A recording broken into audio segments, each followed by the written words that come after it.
Hello dear students, welcome back to my channel physics SPC.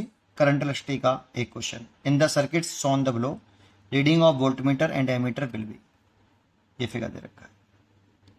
तो देखो, सबसे पहले आपको ये पता होना चाहिए कि जो आइडियल वोल्टमीटर,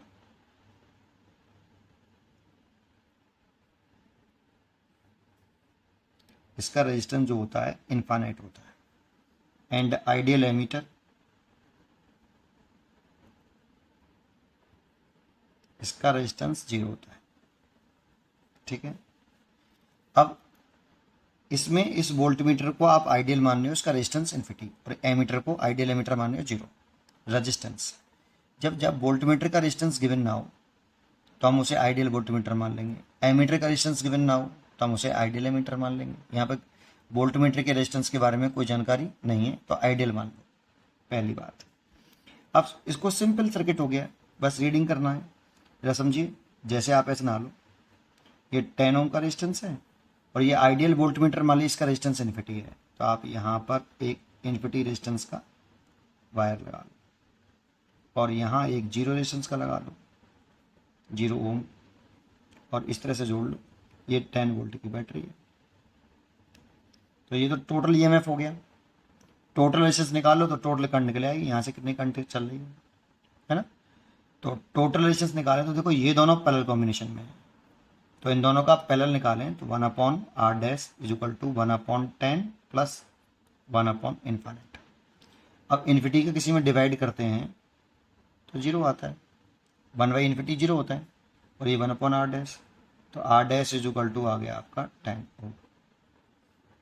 ठीक है, इन दोनों का 10 ओम आ गया। अब ये इसके साथ जो सीरीज में होगा, कुछ सर्किट इस तरह से बन जाएगा कि ये 10 ओम आ गया इन दोनों का, और इस जगह पे 0 रेजिस्टेंस है,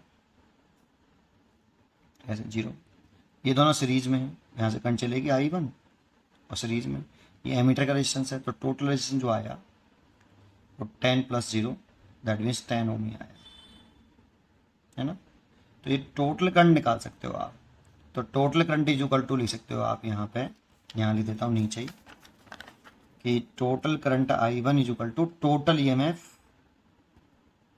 अपॉन टोटल रेजिस्टेंस, है ना। ये फॉर्मूला होता है। तो टोटल ईएमएफ है 10 वोल्ट और टोटल रेजिस्टेंस है आपका सर्किट का 10, तो करंट आई 1 एम्पियर।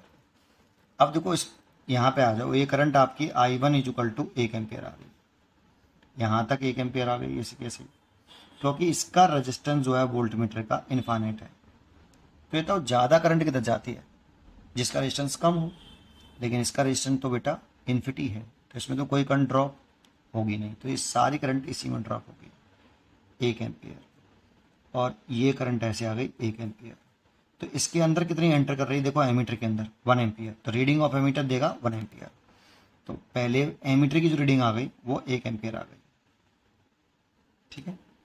अच्छा, ये वोल्टमीटर पोटेंशियल डिफरेंस मेजर करता है बिटवीन 2 पॉइंट्स। देखो, वोल्टमीटर का एक एंड यहाँ कनेक्टेड है और वोल्टमीटर का दूसरा एंड यहाँ कनेक्टेड है, तो वोल्टमीटर इस 10 ओम के अक्रॉस पोटेंशियल डिफरेंस मेजर करेगा। तो potential difference across 10 ohm V equal to I into R. तो I है इसमें कितना, 1 एम्पियर, और रेजिस्टेंस है 10, तो ये 10 वोल्ट रीड करेगा। रीडिंग ऑफ वोल्टमीटर आएगी 10 वोल्ट। करंट है 1 एम्पियर और रेजिस्टेंस है 10 ओम, इसीलिए ये रीड करेगा 10 volt potential difference. Reading of voltmeter 10 volt और रीडिंग ऑफ एमीटर 1 एम्पियर। ये फर्स्ट केस में हो गया। बिल्कुल ऐसे सेकंड वाले केस में कर लो आप। यहाँ आप इसको ड्रॉ कर लो, ये 10 ओम का रेजिस्टेंस है और एक यहाँ पर ये 10 ओम का रेजिस्टेंस लगा हुआ है, और ये वोल्टमीटर इसका रेजिस्टेंस इन्फिनिटी। ठीक है, ऐसे, और इसका रेजिस्टेंस 0। ठीक है, और ये 10 वोल्ट की बैटरी लगी हुई है ऐसे।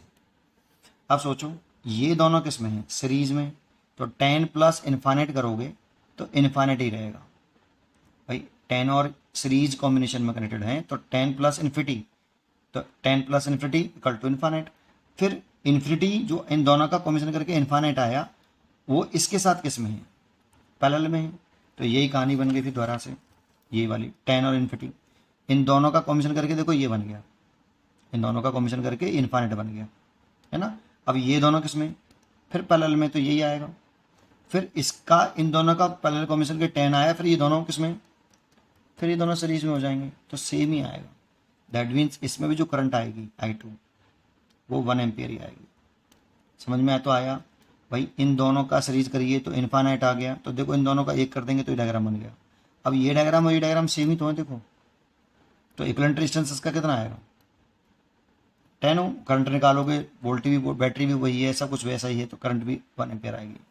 अब वापस इसमें ऊपर वाले में आ जाओ, यहाँ से I2 बराबर 1 एम्पियर आ रहा है, तो ये 1 एम्पियर, ये 1 एम्पियर। यहाँ पे देखो इसका रेजिस्टेंस इन्फिनिटी है और इसका 10 है, लेकिन सीरीज कॉम्बिनेशन में टोटल इसी कितना इस ब्रांच का इन्फाइनाइट, तो इसमें तो कोई करंट जाएगी नहीं, तो सारी करंट इधर ही जाएगी।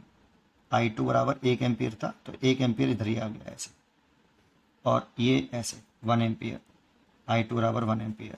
तो देखो रीडिंग ऑफ एमीटर, जो एमीटर के अंदर करंट जा रही है वो एम्पियर 1 एम्पियर जा रही है, तो रीडिंग ऑफ एमीटर तो 1 एम्पियर ही हो गया, है ना। तो ये भी रीडिंग ऑफ एमीटर हो गया। अब ये वोल्ट मीटर है, इसमें कोई करंट ड्रॉप ही नहीं हुई, तो इसके अक्रॉस कोई वोल्टेज ड्रॉप होगा नहीं भाई, इसमें करंट जा ही नहीं रही। करंट I0 है, तो I इंटू आर, तो I0 इंटू 10 तो 0 हो जाएगा, तो इसके अक्रॉस तो कोई वोल्टेज ड्रॉप होगा नहीं।